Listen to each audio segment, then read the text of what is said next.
Witajcie! And good morning. Thank you for choosing to spend the day with us. We know your time is precious, so at Google, we really appreciate you choosing to spend the day with us. Let's start this morning's keynote by taking a step back and looking at where we're all coming from. And when I say that, this is not a lesson in human history. This is about computers here, so I'm talking mainframes. Isn't it amazing to look at all these innovations that have happened since the mainframes? And combined with fast increases in CPU speeds and memory sizes, this has induced pretty much a revolution every 10 years or so in the way we design applications. If you focus for a second on the last three technologies here highlighted, let's start with the web. The web's been around for 15 years, but in the past few years, it's dramatically changed from a collection of pages and websites to a bunch of applications. Mobile data has been around for 10 or 15 years as well. But finally, in the past couple of years, we have good mobile data networks and great devices to take advantage of it. And finally, in the past couple of years too, it started to be possible to consume computing directly from shared public infrastructure called the cloud. These three last themes, which have changed so much in the last 2 years, are the themes for today's keynote. We're going to talk about the world of browsers and HTML5. We're going to talk about cloud computing. And we're going to talk about mobile, and specifically Android. Let's start with Chrome and HTML5. Look at this illustration. I'm sure you recognize a number of these logos here. This is basically a collection of the applications that have mattered the most, that have changed the world in the last 20 years. Do you notice something? Is it more obvious if I draw this big dividing line? Most major applications that changed the world before 2004 were desktop-based. But since 2004, they're all web-based. Skype is probably the very last desktop-based application outside of browsers and games that really mattered. At the same time, you know that it's been frustrating to write web applications because they've not had the same capabilities that desktop applications have. And that's why the community got together and decided to work on a new version of HTML called HTML5. But HTML5 and some of the key capabilities that you see at the bottom here of this illustration only matters if the major browsers actually support it. So let's take a look at compatibility here. If you look 18 months ago, when the conversation around HTML5 started, this is how compatibility looked like. Great. Not so. It was the beginning. Good signs, but it needed progress. If you look at how it looks today, I'm really happy to report that now, finally, all the major modern open source browsers support all of these. And IE with IE9 is making great progress. And I'm sure you've heard Microsoft's statements recently, actually, giving their full support and commitment to HTML5. The very first feature on the left-hand side here is video. And I want to spend just one more minute talking about video, because video is not just about HTML5 and tags. It's also about codecs, and it's hard. A few months ago, we announced WebM. WebM is a project focused on open web media formats. we've gotten together with other web companies to try and solve this problem of codecs. And at Google, we actually released VP8, which is a high-quality video codec focused on web, and we're making it available royalty-free to WebM. I'm really glad to report that we are very committed to this, and we're seeing all our partners in WebM, and in particular, the hardware partners, accelerate their roadmap to support WebM. So you can expect royalty-free, high-quality VP8 codecs in browsers very soon. There's even more good news. If you think of the growth of the mobile internet that's exploding right now, it's fueled by devices, by smartphones that most of you probably have in your pockets, that also all support HTML5. So everything we talk about here not only applies to desktops and laptops, but it also applies to mobile phones. But enough words and great pictures. Let's take a concrete look at what you can do with a few lines of code in the browser with the new capabilities of HTML5.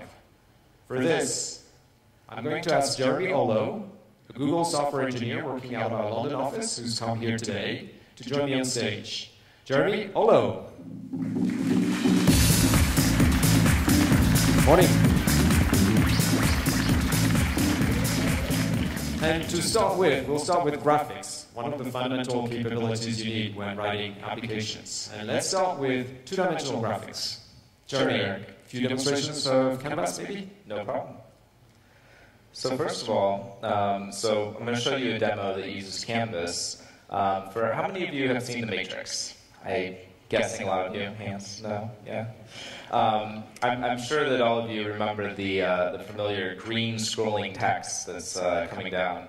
Well, I have a demo here that with under 1,000 bytes of JavaScript, not just lines, but bytes, can actually simulate with Canvas that type of text. And not only that, can actually interact with the mouse here. But this shows how, just with not a whole lot of code, you can actually do quite a bit with the pixel level control that you have of the Canvas graphics.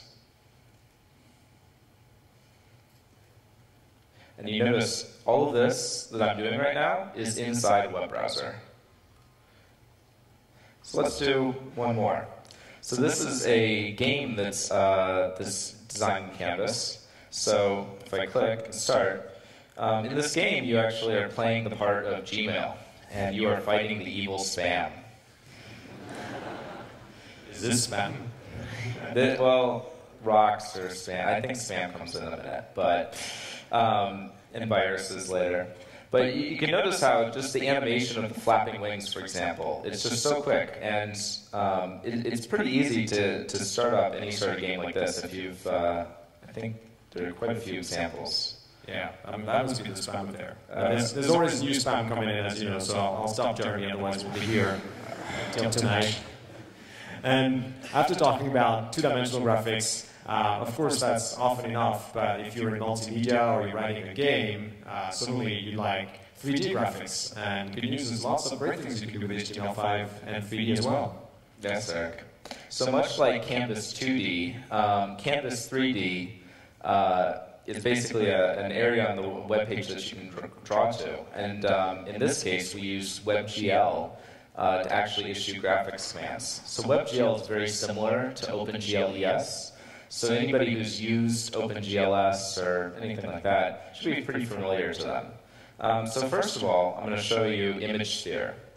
So this is a demo that is kind of exploring what 3D visualizations might look like just on an ordinary website. So in this case, it's actually pulling down a bunch of articles and letting you sort of explore them in this 3D space. And you can see how right here we have just a few, but let's ramp it up to something kind of ridiculous. And you can see that even with this large number here, I can still scroll around and you have full 3D graphics.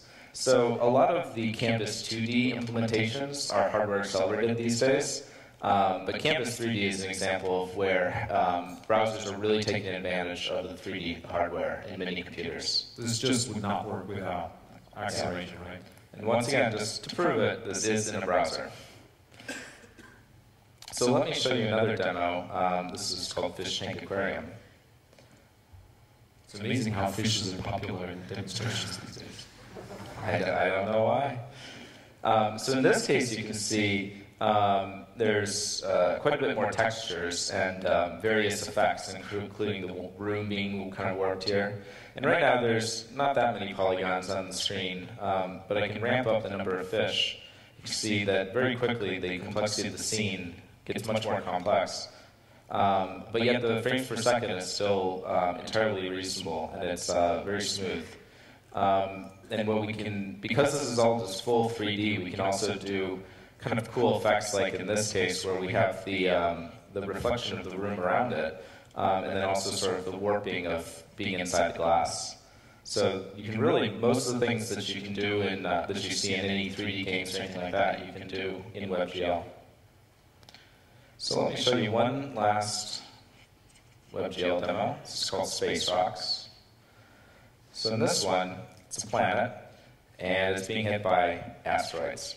And you can see, once again, we can ramp up from kind of the simple, kind of cool 3D and go to pretty ridiculous in terms of the amount of objects that you're seeing floating around. And all this is just JavaScript and WebGL.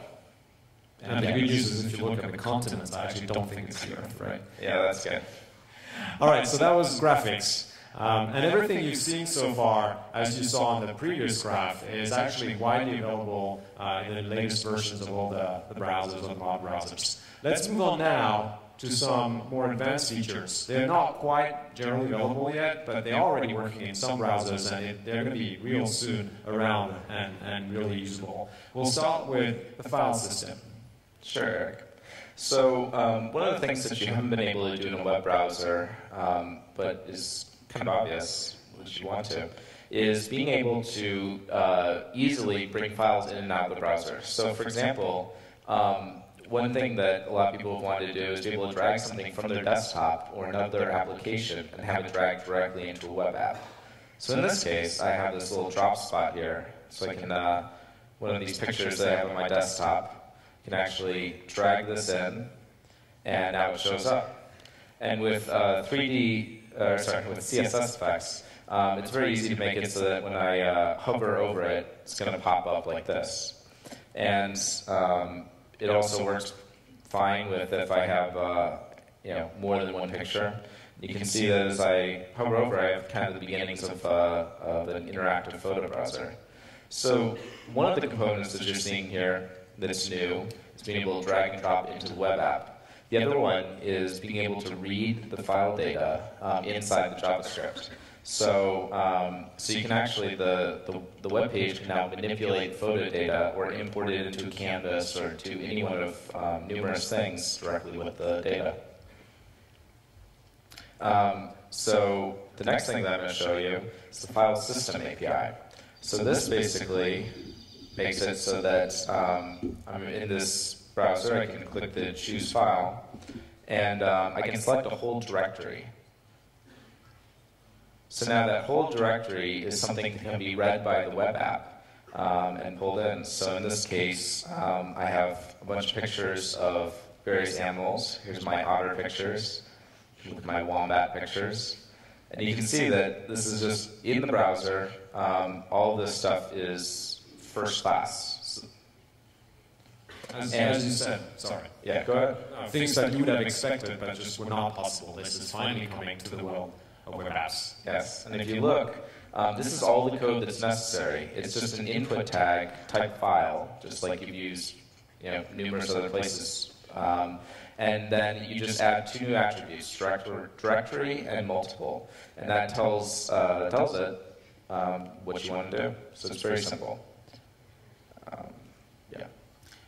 All right, and then another thing that's been hard for web applications is actually access the hardware components of all these devices, whether they're laptops or mobile phones. And again, there's good news here. So Jeremy, I know you've had a few demonstrations of what we're soon going to be able to do with hardware components. Yes, I do. So I'm going to show you the speech API. So similar to what we just showed you, where we're adding new abilities to existing input tags. Here, this is just an input type text, where we've added the speech attribute. And with this, I get this little icon I can click. Make me a sandwich.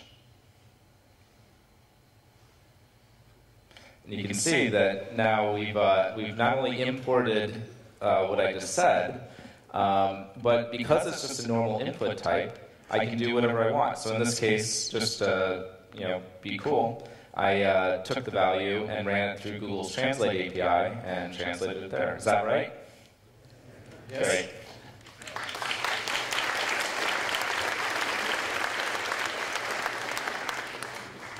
So another example of one of the kind of emerging technologies that you can do in the web is device orientation. So one of the things that you can do with device orientation is see which way is down. So one of the things that you can do with this doesn't make quite as much sense with the laptop. With mobiles, this is really cool stuff. So you can see that as I start to twist the laptop, with CSS, we're actually in real time adjusting the orientation of this div. So, well, what can you do with it? Well, if we take, once again, just a couple divs, CSS, we have our nice little Chrome logo here, and I can split it out so that as I twist it, I can actually kind of look at the side.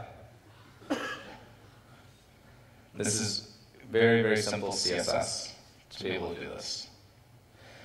So let's pull together everything that we've talked about. And add a little bit more. Let's look at Canvas, video with WebM, CSS, and let's add a little bit of JavaScript with physics and look at what kind of fun things we can do. So in this example, notice these little lines right here. These are not graphics glitches. This is actually multiple little boxes that when I start to slide the computer back and forth, and you notice that the video this is actually a live video that's playing here, being split up, that I can have flying around. Can you imagine doing this 2 or 3 years ago? Could you imagine doing this without a plugin? Isn't that exciting?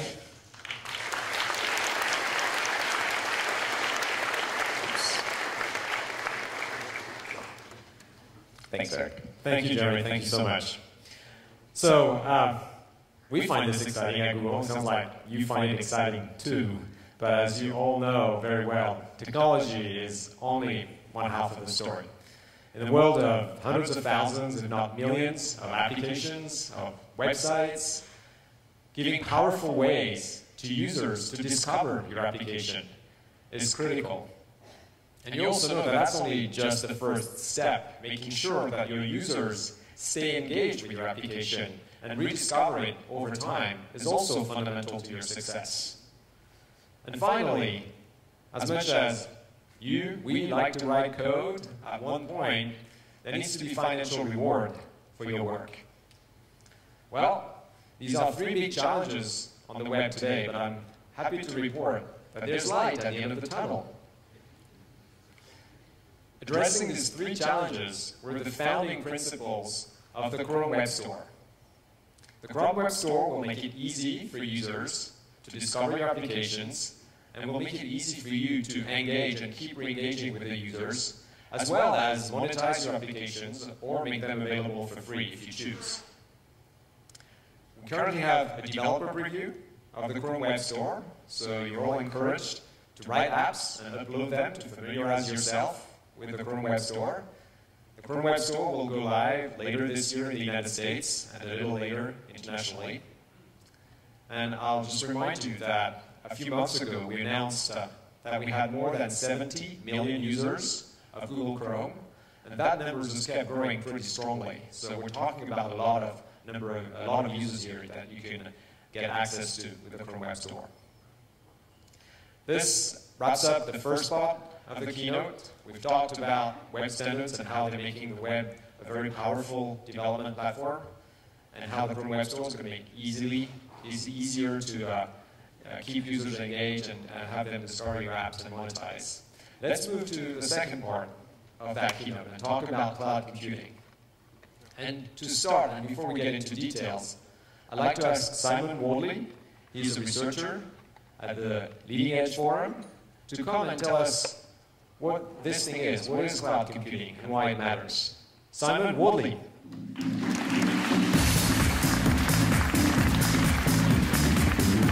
Thank you very much. Thank you. Okay, why cloud matters. I was actually asked this question at the end of last week. For those of you who don't know me, my name is Simon Wardley. I'm a businessman. I've previously been a consultant, and I'm a scientist by training. And these days I research for the Leading Edge Forum. So before I start with why cloud matters, I suppose we better ask ourselves what cloud is. Now, the best definition for cloud computing out there is NIST, and this is it here. If you can't read it, don't worry. The most useful thing it says is that cloud is an evolving paradigm. That's consultant speak for we don't know what cloud is yet. But don't worry. As Steve Ballmer said, the real thing to do today is to capture what are the dimensions of the thing that literally I will tell you we're betting our company on, and pretty much everybody in the technology industry is betting their companies on too. Translation, we don't know what cloud is yet. Bet your company on it, everybody else is.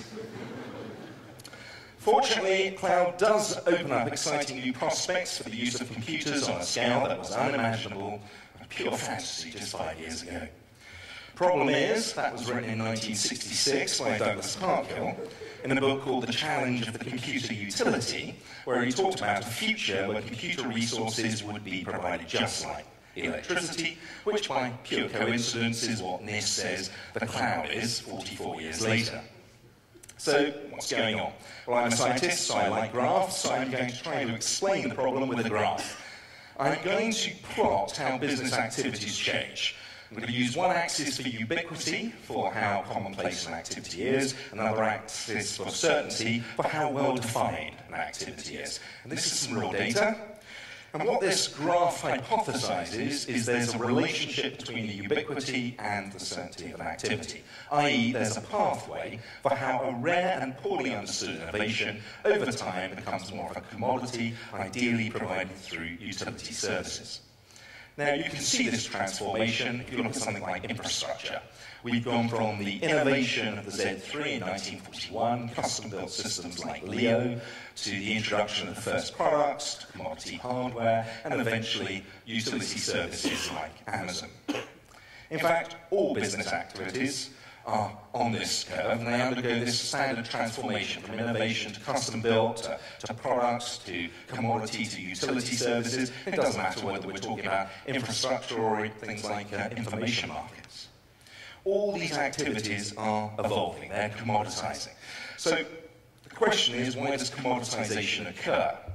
Well, ask any businessman, and they will tell you that business is little more than warfare. It's a catfight. And as soon as one competitor gains some form of technological advantage, some new big gun, like an e-commerce site, then everyone else will follow suit. This creates a constant demand for anything which is useful. But equally, there's a competition to supply this new stuff. And anytime anybody introduces something new, such as kit and body armor, you'll find that someone else will make a new and improved version. So there's a constant drive for improvement, and it's those two forces which drive commoditization. So what's happening in IT is quite simple. A whole bunch of activities which were at one point innovations, more recently provided as products, have become so widespread and so feature complete, they've shifted up that curve and become suitable for service provision. And that is what cloud is about. It is simply a bunch of activities across the computing stack evolving from a product to a service world. It's as simple as that. So why does it matter? Well, I could talk to you about efficiency. But if I did, I'd have to talk to you also about how cloud is going to increase consumption as well. This is an effect known as Jevons paradox, and despite what many consultants will tell you about how cloud is going to reduce your IT expenditure or it's going to be green, the reality is you're just going to end up doing more stuff. Cloud won't save you money any more than Moore's law did. So why does cloud matter? Well, one word: componentization. So componentization, formal description, is the rate of evolution of a system and how it's dependent upon the organization of its subsystems. Simple explanation: think about building an application.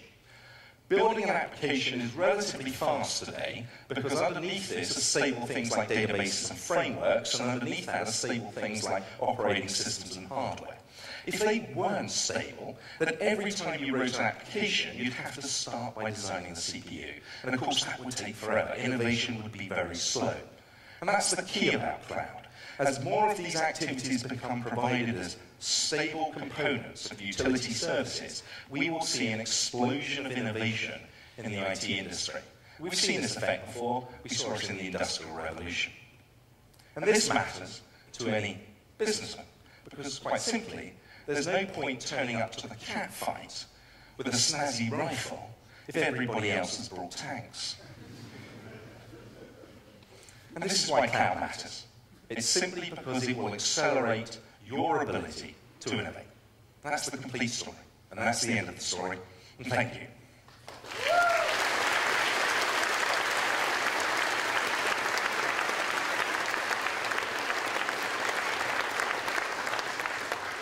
Thank you, Simon, for an enlightening introduction. At Google, to make the promise of the cloud come true, we launched Google App Engine 2.5 years ago. App Engine allows you and makes it easier and faster to build applications, to manage them, and to scale them. With App Engine, you write code, and when you're done, you just press the deploy button, and ta-da, you have a live, scalable web app serving without having to worry about infrastructure or configuration or maintenance. It's been very rewarding for us at Google and in the App Engine team in particular to see the growth of App Engine. These days, about 90,000 developers use Google App Engine regularly. And they've created more than 130,000 applications that serve more than 5.5 billion page views every week. These are really big numbers. And it's been really, really rewarding to see new applications, new websites, new businesses emerge around the world and be faster to market and innovate faster once they've launched, thanks to the cloud and thanks to Google App Engine. Some of these innovations are happening right here in the Czech Republic.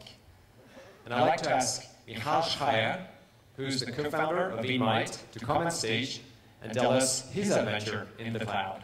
Michal Schreier.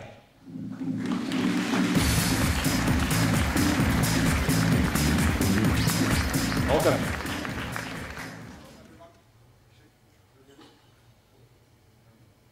Everyone, actually, to prove I'm from Czech Republic, I was asked to speak in Czech, so I will switch right now. A vítejte na moji krátké prezentaci o společnosti Keynote a spíš o tom, co děláme a proč používáme App Engine. Nejprve pár slov o Keynote. Keynote je mladá společnost, existujeme skoro přesně 2 roky v tuhle chvíli a naší velkou vizí je dělat lidi ve svém okolí šťastnějšími. To znamená i určitě vás, vývojáře. Za ty 2 roky, co existujeme, tak už jsme toho chtěli poměrně dost. Vydali jsme desítky aplikací, vybudovali jsme tým specialistů v vývoji pro mobilní aplikace i na cloudech a hrajeme si s Google APIs od samého začátku. Ze začátku to byly Google Maps, byly to YouTube APIs, ale brzy jsme přešli k mobilním aplikacím. A mobily nás tak nějak chytili. Asi tušíte, že důležitá mobilní platforma je Android, s kterou si taky úplně od samého začátku hrajeme, takže už to jsou přes 2 roky. A aby takové aplikace pro mobily mohly dobře fungovat, tak je potřeba, aby měli nějaký backend. Nějaký server, se kterým budou komunikovat, odkud budou tahat data a podobně. A právě tyto backendy řešíme pomocí App Engineu. Ale samozřejmě nejen prací je člověk živ, je potřeba občas si zajít do sklípku, dělat nějakou tu degustaci, okoštovat víno a to je další z našich vášní. A když jsme přemýšleli, jak tyhle dvě vážně spojit, tak nebylo daleko k myšlence vytvořit aplikaci Korbin. Korbin je sociální síť pro vinaře, umožňuje vám sdílet obrázky vín, můžete si posílat nějaké message s vinnými přáteli a podobně. Už od začátku jsme mysleli samozřejmě ve velkém. Chtěli jsme aplikaci globální, která bude světová a bude dobře fungovat. Takže to sebou neslo určité výzvy, challenges. První z nich bylo škálování. Určitě jsme chtěli, aby aplikace se nesložila hnedka, když začnou uživatelé používat. A to je asi nejhorší věc, co se vám může ve skutečnosti stát, když vaše aplikace je promována na nějakém velkém serveru a najednou se složí, protože nám prostě přijde hned strašně moc uživatelů se podívat, co to vlastně je. Něco podobného se nám s Corbinem taky stalo. Asi 3 dny po spuštění iPhone verze ji Apple promoval. To znamená, že ji začali místo desítek uživatelů za den stahovat stovky uživatelů. Dostali jsme se někde k 500 nových uživatelů každý den a každý to samozřejmě vyzkoušel, každého jsme uvítali e-mailem a podobně. Ale díky App Engineu všechno prostě fungovalo, protože App Engine automaticky začal škálovat, všechno naskočilo, běželo to dál a mohli jsme v klidu spát. Ale to není všechno. Tohle se nám stalo asi před pár týdny a jak vidíte, tady je ta špička ještě ostřejší. Tady ty stovky nových uživatelů za den dole jsou vlastně limitně se blíží k nule, kdežto v jeden den se nám stalo, že nám počet nových uživatelů vyskočil na 14 000, konkrétně 13 800, abych byl přesnější. Stalo se to teda proto, že jsme aplikaci dali na jeden den zdarma, a takovéhle šílenství se rozjelo. Takhle bychom vypadali v době, kdy jsme ještě používali svůj vlastní serverík, který máme hostovaný tady v Praze, ale teď už ho používáme jenom na SVN. Už tam nemám žádné aplikace, protože jsme zjistili, že to není cesta, kterou bychom si chtěli vydat. Takové ty noční upgradey Linuxu a starání se o to, že všechno funguje v jiné paměti, to není nic pro nás. A proto nám Korbin běží na App Engineu a my jsme dál seděli takhle s rukama s hlavou. Musím přiznat ale jednu věc. Tenhle výskok na 14 000 uživatelů za jeden den znamená, že jsme museli udělat jednu malinkou konfigurační změnu. A to, že jsme změnili maximální cenu hostingu za ten den ze 40 centů na $20. Takže vidět, že ten App Engine není ani úplně drahý. Jak jsem říkal, aplikace, náš Corbin je globální aplikace a chceme, aby skvěle fungovala uživatelům kolem celého světa. To je další důvod, proč jsme šli do App Engineu. Protože tady náhodný obrázek z mapy, tipnutý z webu, kde poslední 12 dní přináší do Corbinu, je vidět, že tam přibývají vína ze Spojených států, přibývají tam vína z Evropy a my chceme, aby aplikace fungovala všem stejně dobře a všem běžela krásně. Proto App Engine. Takže abych shrnul to, o čem vám tady povídám, App Engine v našich aplikacích mobilních, ale i webových používáme proto, že nám přináší škálovatelnost, umožňuje nám vytvářet globální aplikace a vůbec to není drahé. Proto si s tím můžeme takhle vyskakovat do nebes a programovat v mracích. Díky za pozornost.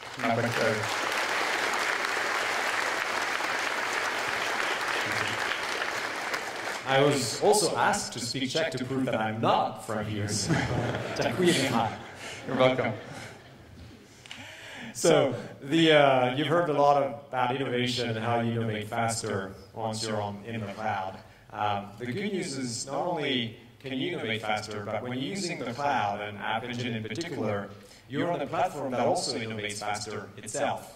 Just a few months ago, we launched a number of features like the namespaces feature that gives multi-tenancy capability to Google App Engine. And let me show you just a few of the big features that will come soon from Google App Engine. First, full support for MapReduce. Very soon, on Google App Engine, you'll be able to do massive distributed computing.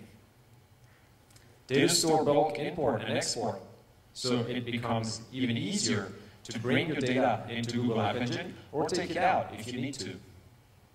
Reserved instances will ensure that your apps respond as fast as possible. Background servers will let you run code without hitting the normal timeouts of the platform. The real-time channel API is really exciting. This will give you an ability to have your app interact in real time with users through browser push. And finally, the last big feature I want to mention is built-in support for OAuth and OpenID, two emerging and really important standards for identity and authentication. These are great. At the same time, as we see businesses and developers depend more and more on Google App Engine, we realize that new needs arise. And that's why we announced Google App Engine back at Google I/O in May of this year. Google App Engine for Business. Google App Engine for Business is essentially Google App Engine, the same platform which makes it easy to build, manage and scale applications. But in addition, Google App Engine for Business comes with a service level agreement, which basically puts down on paper, in words that lawyers like, our well-known commitment to high availability. Google App Engine for Business comes with professional support, so you know that if you run into problems, you will be able to get a hold of us and have guaranteed response time on your response. Hosted SQL comes with it as well, because as much as a scalable data store is really important, we also realize that many of you are very familiar with SQL and need some of the capabilities of SQL. Secure by Default is specifically for developers who build internal applications. This ensures that only the employees of the company have access to that application without you having to worry about authentication. With it comes custom domain SSL, which allows your application to encrypt your employees' data from their browsers all the way back to the application. And finally, Google App Engine for Business comes with an enterprise administration console. It looks like this, and it's basically a place where IT managers can manage the large number of applications that they usually have in companies. We hear tens, hundreds, and sometimes even thousands. But instead of me talking about how you can use Google App Engine in the enterprise, I'd like to ask Alexandre Vivien from Capgemini to tell us how he's been using Google App Engine with his customers. Alexandre Vivien.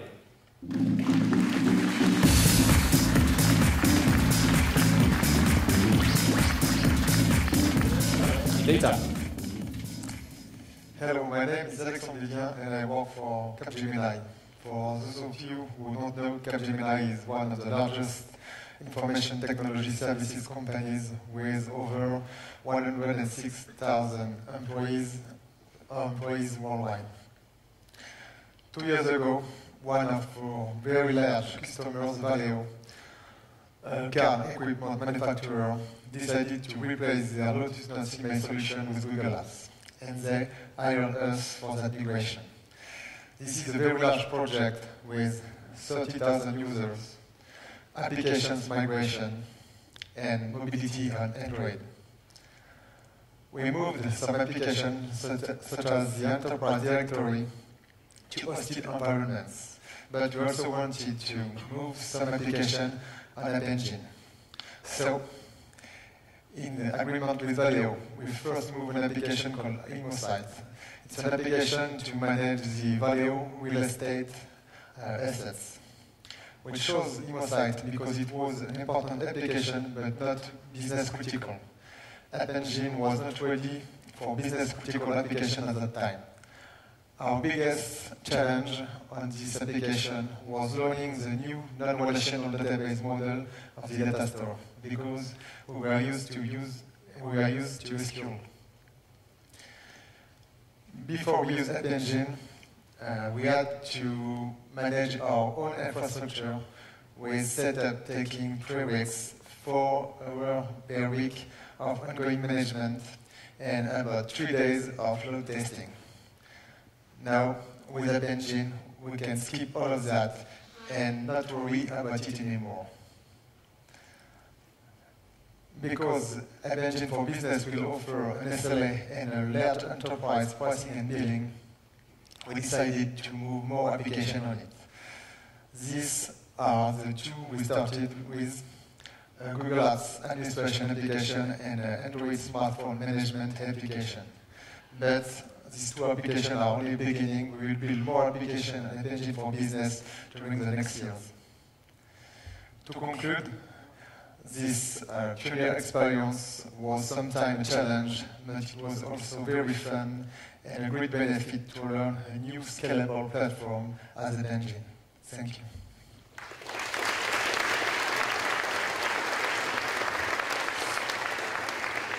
Thank you, Alexandre. These guys are pioneers. They started using App Engine a year or 2 ago, when it was a really young product in a very large enterprise. And so you heard, people save on maintenance, and you heard it both from Alexandre as well as Michal. If you try to quantify this and you ask IT managers, CIOs, or even analysts, typically they'll tell you that around 60% of all the resources, all the money spent on computers and computing in companies, and that doesn't depend on the size of the company too much, it doesn't depend on the domain in which the company operates, is spent on this. Can you imagine if 60% was used for innovation, for new products? That would be a lot better. That's why this guy's happy. He's using the cloud, and he's using the 60% that way. At the same time, whenever we talk about the cloud with developers, whether they're ISVs, startups, or enterprises, there's one question, one worry. What if the cloud's not ready for me, or I'm not ready for the cloud? What if I want to go back at one point? Am I locked in? I mean, who in this industry has not felt locked in at one point in some operating systems or development stack or tools, right? That's why at Google, one of our fundamental design principles for all products, and in particular for Google App Engine, is openness. Whenever and wherever we can, we will use open standards so that your application, your code, and your data is free to move in and out without you worrying about lock-in. Standards are a great foundation, but we've actually gone one step further. We've actually enhanced our development tools and worked with partners to enable something we call cloud portability. With cloud portability, you can write your application without worrying whether you're going to deploy it to the cloud or on-premise. And it's only at the last minute that you choose. Let's be more specific. You've seen wine before from Michal. I've just added cheese. You might wonder why you're looking at wine and cheese. Well, first, I confess that I'm French, so this is actually subliminal advertising for my company, my country's greatest products. But more importantly, and you'll see the analogy here, about a year ago, we got together with people from VMware. They had just acquired a company called SpringSource, and these are two of the leaders of enterprise software. And we realized that we separately had built some great development tools. But if you put them together, they were even better. Just like wine's great, cheese is great, but if you put the two together, it's even better. The tools I'm talking about here are Google Web Toolkit, which is a great development tool for rich Java-based web frontends, and Spring Roo. Spring Roo is a great tool to build enterprise backends. And of course, if you combine these two, you get a great tool to build fully functional, modern, web-based enterprise applications. And I'm actually really happy to report that just a couple of weeks ago, we made the versions of these tools that work together generally available. To make this more concrete, and because a picture is worth 1,000 words, and a demonstration is worth 1,000 wine and cheese pictures, I'm going to ask Fred Sauer, developer advocate at Google, to join me on stage for the demonstration. Fred Sauer. Thank you, Eric. Hello. Good morning, everyone. I hope you're doing very well. You heard Eric talk about the collaboration between the engineers at Google and the engineers at VMware, which has resulted in a number of exciting capabilities, like production time monitoring, development time tracing, and the integration of our respective Eclipse tools. But what I'd like to do for you today is actually show you some of the amazing things that you can do thanks to the integration between Google Web Toolkit and Spring Roo. Now, Spring Roo is a rapid application development environment for Java developers. It lets you get started very quickly and easily. So I'm going to show that to you. I'm actually going to start from an empty directory. Let me just bring this up here. And I'll show you that the directory is empty. And to start Roo, we just type Roo. Now, Roo is designed with high usability in mind, which means we do things like auto-completion, so we have good discoverability of optional and required arguments. We also have the hint command. So anytime you get stuck in Roo, just type hint, and Roo will analyze the state of your project and give you suggestion on how to proceed. So I've done this, and it tells me that I need to create a project. I'd like to create an expense tracking project for you, and I actually want to do it in less than 200 keystrokes. It looks like I need a top-level package, and I'm going to pick something appropriate for an expense tracking. Now, Rue has just created for me a standard Maven project, and it's pulled in a few configuration items. I don't know what to do next, so why don't I type hint? I see it's time to set up our persistence. I hit tab, and I see that there's two required arguments, database and provider. So let me see what type of providers we have. Okay, I think I'll choose data nucleus.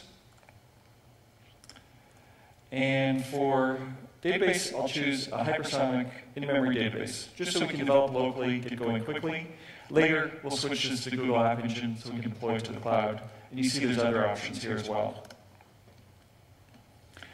Rue is going to pull in the artifacts for the persistence that we've just set up. Again, type hint. And it looks like it's time to create ourselves an entity. We need a class. I can use the tilde to specify the top-level package I had earlier. And I'm going to start with an employee, since employees create expense reports. Rue has just created the Java files necessary. I again type hint, and it looks like we can create our first field. There are several types. I think I want to start with a username. I hit tab, and there's nothing more. So just two dashes, and it will tell me the optional arguments. And I see there's a number of constraints that I can specify. So I want to make sure that the username is not null. And I want to give it a minimum size. So let's say 3 characters. And I could go on for a couple of minutes more, do some more typing. But actually, let me show you the commands that I would have typed to save us some time. I would have created another couple of fields, 2 more entities, linked them together.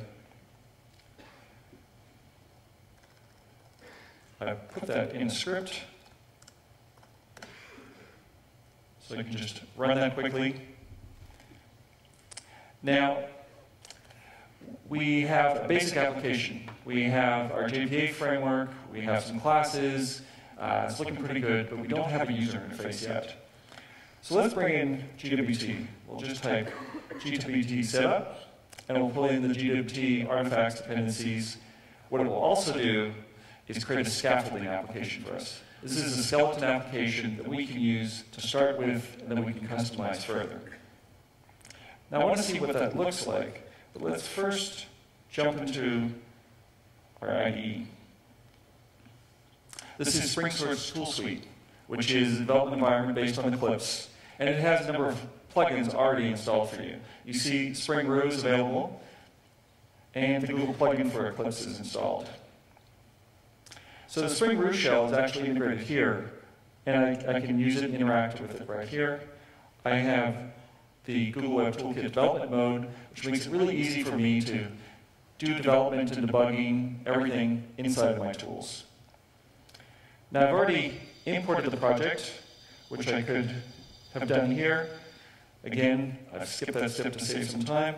I've deployed it, and I'm just going to copy the URL right here and go over to a web browser, paste in my URL, and look at what the scaffolding application looks like that I've just created.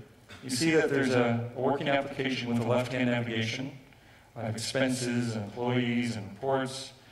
I can go in and create an employee with a username. I work in developer relations. I can create a second employee. And I'm just moving Eric into developer relations as well. And you see I did that earlier.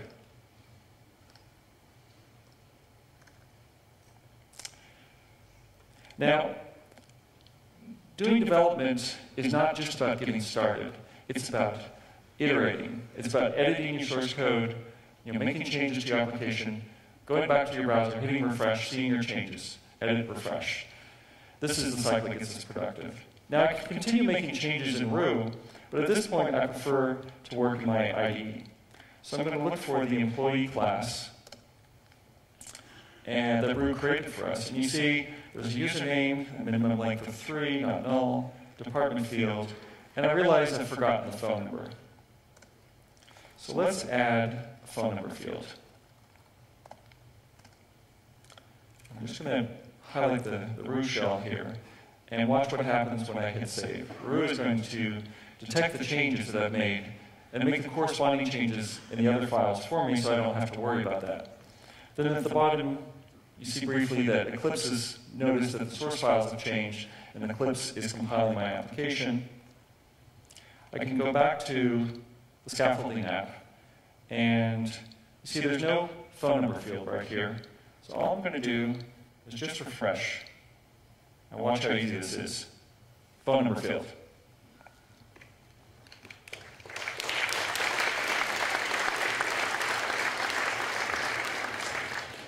You should thank the Rue and the GWT team for that.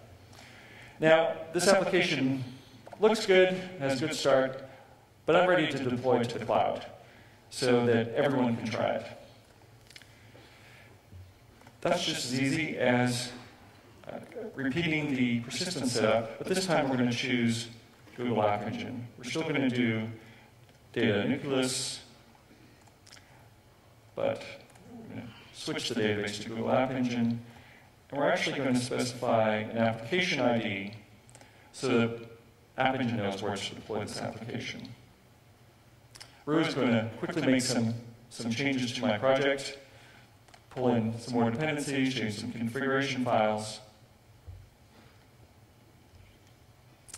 And there we go. Our application is ready to deploy to the cloud.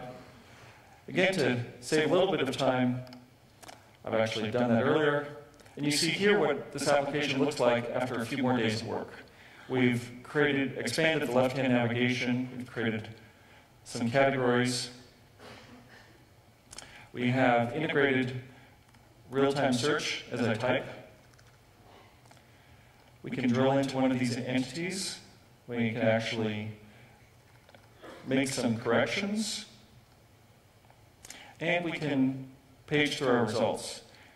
Now notice how quickly I'm paging through the results, even though there's almost 6 million rows in the database. The speed is really important for targeting mobile applications. You want short, quick round trips. You want a snappy UI. It's also important for your web users. So now you've seen how you can very quickly get started from an empty directory, build a working application that's cloud portable. You can deploy it on-premise. You can deploy it to the Google Cloud. You can deploy it to another cloud. I hope you download and try Google Web Toolkit together with Spring Rue so that you can build and deploy your applications to the cloud. Děkuji. Thank you. All right, so with this demonstration, this wraps up the second part of our keynote where we talked about cloud computing. And as we said at the beginning, the third big theme that's really changing the way we write and think about computing is mobile. So let's now spend the last part of the keynote to take a look at the latest news on Android. And for this, I'd like to ask Reto Meyer, a developer advocate at Google, to join me on stage. Reto Meyer.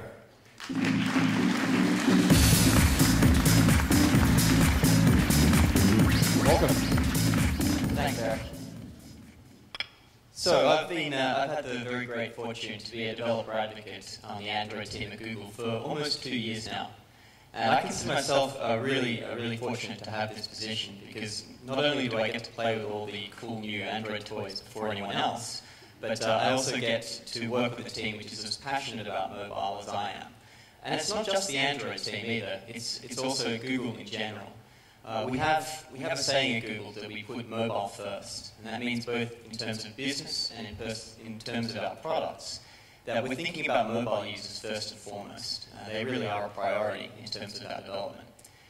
So why is that? Why is mobile so important? Why does Google care? And it's because it's big business. It's really one of the biggest businesses that is out there, particularly in high tech.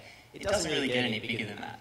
we're really approaching the point now where more people are getting online on their mobile devices than they are with their desktop equivalents. If we think about that from a developer perspective, this is huge. This is huge news. It means that more of our potential users, more of the people using our products will be accessing them using mobile devices.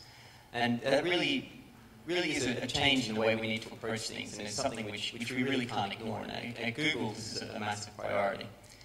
But what's even more impressive than the size of the mobile industry is the growth. So let's put that into some context.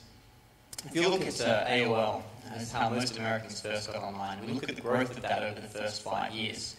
You can see that they managed to get almost 23 million users in 5 years. It's really good numbers, really impressive. In Japan, Docomo's iMode doubled that. You got over 40 million users in the first 5 years. So again, really impressive growth. For me, and I think a lot of people, Netscape was the way I first got online. And you can see that they've taken it again to another level, over 53 million users in something like 4 years. Now, we all understand how massive the growth in the internet has been, how quickly this has evolved into a technology which sets a new standard for the speed of innovation. But mobile takes this to a whole other level. If we look at the success of Apple's iOS products, the iPhone, the iPad, we look at those growth rates. We're talking about over 230 million users in something like 4 years. I mean, these numbers are incredible. It really changes the way that we measure technology growth and success. Looking at Android, it's still comparatively early days, but we can already see that it's on track to set a new standard for the way in which we measure success in technology growth. So let's have a closer look at Android growth. What we like to do is measure activations, and this is each time a new Android device accesses the internet for the first time, that's an activation. And you can see at the beginning of this year, at CES, we first announced 60,000 new activations every single day.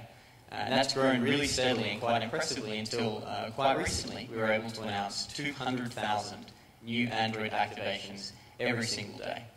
And you can see, without being a maths whiz, that represents a huge market. With 200,000 new users each day, there are a lot of people out there using mobile devices, using Android mobile devices.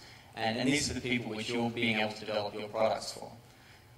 What's been really rewarding to see from a developer perspective is that you guys, developers, we've been building new applications to go along with that growth. And so the same sorts of growth rates we've seen in terms of activations has been mirrored here in terms of the number of apps available in the market. 25,000 in February, and just a couple of weeks ago we were able to announce 100,000 new Android apps in the Android market. So the growth rates here have been really impressive. Where does that leave us right now? So we have over 95 compatible devices across 22 manufacturers, 49 countries. Essentially, Android is everywhere. We've got everything from your traditional smartphones to things like the Samsung Galaxy Tab, Sony Ericsson Mini Pro, small devices, large devices, tablet devices. We're seeing Android becoming much more widespread, available in lots of different forms and more importantly, in lots of different places. Since Google I/O, we've made a few improvements to the Android platform, most notably around the Android market.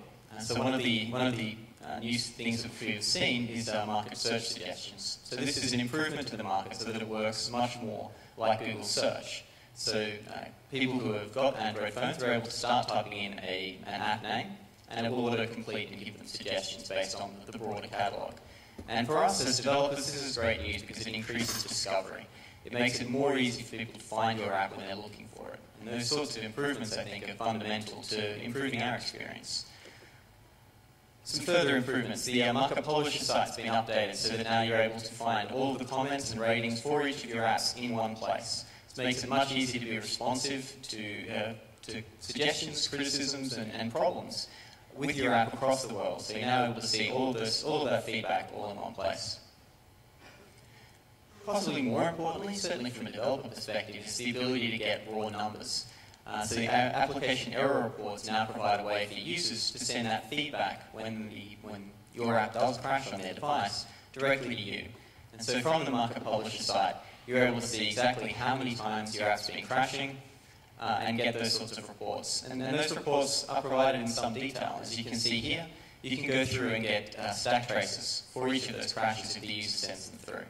So this is a great way to get actual hard data. Where are the exceptions happening? How do you debug your app? How do you fix these problems?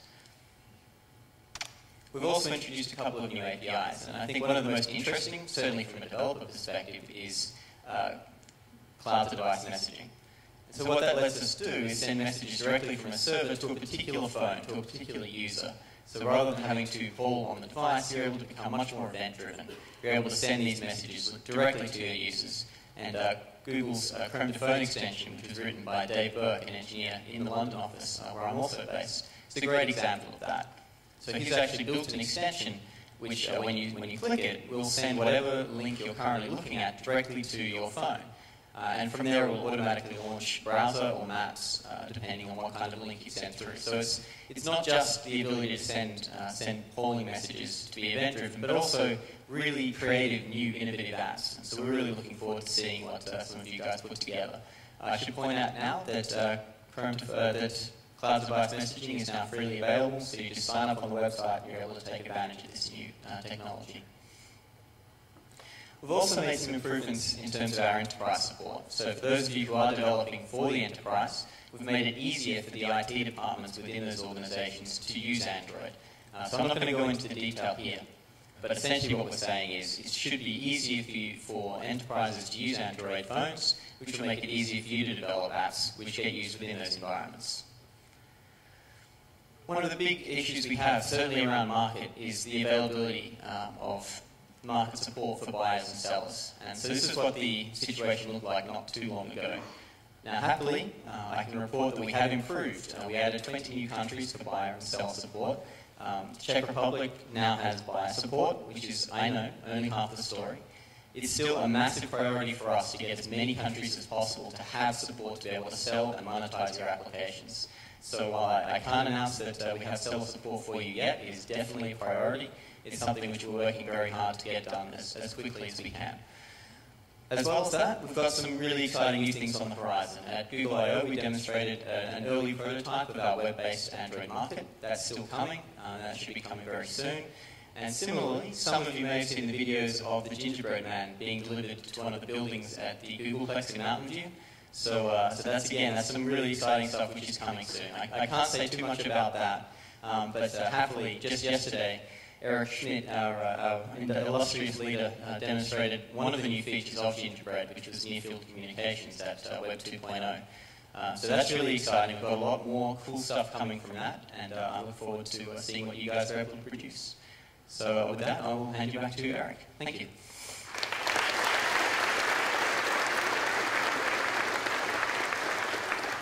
Thank you, Reto. So this basically concludes the core of this keynote, and I hope with everything you've seen, you're inspired and have new ideas of how you could build the future big, successful applications that will change the world. If there is one company here in the Czech Republic that is iconic of success for many years, it's Avast Software. And so, to give us some insights on how that happened and continues to happen, and to inspire you, I'd like to ask Vince Steckler, the CEO of Avast Software, to come on stage. Vince Steckler. Thank you. Right, thank you and good morning. I seem to be the only one here dressed in a suit, so obviously I'm not here to talk technology with you, but business instead. Now, when I started as a programmer, God, probably long before most of you were born, the most advanced technology we had was IBM's Fortran 77, which they conveniently released in 1981. And I got to tell you, Chrome, Android, and HTML5 are just far, far superior to anything we had back then, and are just fantastic for building products around. But the real question as a businessman is, okay, it's great. We can build these products, we have these technologies, we have these platforms, but how the heck can we build a business in the Czech Republic that supports the rest of the world? Now, I know that there are two types of businesses, two products that the Czech Republic is fantastic for in the export market. One is, of course, beer, the best beer in the world. And thankfully, even the Czechs can't drink enough, and there's plenty left over for the rest of the world. The second, of course, is antivirus products. The two largest antivirus companies in the world, measured by number of users, are both Czech. We are one of them. We believe we are the largest with 110 million users. The two of us together cover about 35 or 40% of the world's consumer computers. We have 110 million users, obviously rapidly growing, very successful. Successful enough that we recently had a number of investors trying to buy into the company, and we took a very large American investment fund on board.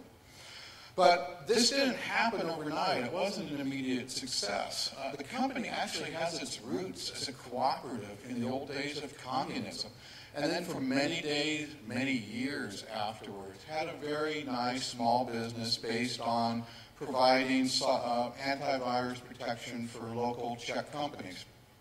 But then things happened. The Czech joined the European Union. A lot of competition came into the market. And we suddenly realized the Czech market was very limited. There was only 10 million people. Now 10 million people can drink a lot of beer, but they can't buy a lot of software. The language is obscure. I mean, the word Pilsen is exportable, but who can read Czech other than 10 million Czechs? You can't export a Czech software product very easily. And of course, no one would loan us any money. I mean, forget about an American investment fund back then. You couldn't even get Central European funds to loan you money. And how do you distribute? How do you distribute 50 million boxes of software around the world? You can't do it. Fortunately, the internet had come into play by then. And the key was really a couple things. One is electronic distribution. It's a lot cheaper to ship bits across the internet than to ship boxes through DHL. Strangely enough, we're getting DHL's Exporter of the Year award tonight. I don't think they realize we don't ship our software via DHL from Prague. The second is partnerships. You got to be able to leverage partners. We do very well, I think. Google's a great partner. Our product's distributed in the Google Pack throughout most of the world. And of course, we also distribute Google Chrome. But the most important thing is users. Users will do so much work for you, and that's how we got international. We let our users do the technical support. There's only 15 people in the company to support 110 million users. The users do tech support. They do the recommendations. If they like your product, they would tell their family and friends about it. And they do our translations. We've got 35 languages, and they're done by our users. And what that allows us to do is to get into markets you would think you usually couldn't get into. Most of you probably think of, okay, let's go into Germany, or let's do English, the US and the UK. But there's a lot of valuable markets in the world. For example, Japan, second largest market in the world. We're probably the number 3 product in Japan. Brazil, we and the other Czech AV company dominate Brazil. We probably have 80 or 90% share between us, and of course we're slightly bigger there than the other one. And France, everyone thinks France is so difficult, except of course here. We, believe it or not, have 70% of all consumer computers in France run our product. And one of our 2 best French speakers in the company is a Czech man whose knowledge of French comes from a series of French girlfriends. So if you use your community right, you use distribution right, and your partners right, you can get outside the country and be very successful. What it resulted in for us, we have 25 countries with over 1 million users, another 12 countries with over 500,000. As you see, we've got a major footprint on every continent except Africa, which we should start getting a footprint on. We have an Arabic product now. Also, this is a little difficult to read, but the 2 blocks that are important is the orange block at the bottom and the blue block just above it. The orange block is us. The blue block just above it is the other Czech AV company. So we are the 2 most popular antivirus companies searched for on the internet according to Google Trends, far ahead of the traditional American and European brands. And in fact, if you want to throw in the Slovakian product in there, the 3 of us together constitute close to half of all internet searches for antivirus, here from the little Czech Republic. So you can succeed. technologies and platforms are very important. We all know that they underpin our products, but they also provide the means to distribute, sell, and support. And the way we look at it is that if you focus on quality and on the customer, and you give them something good, they will make sure your business succeeds. And that's the secret. Thank you.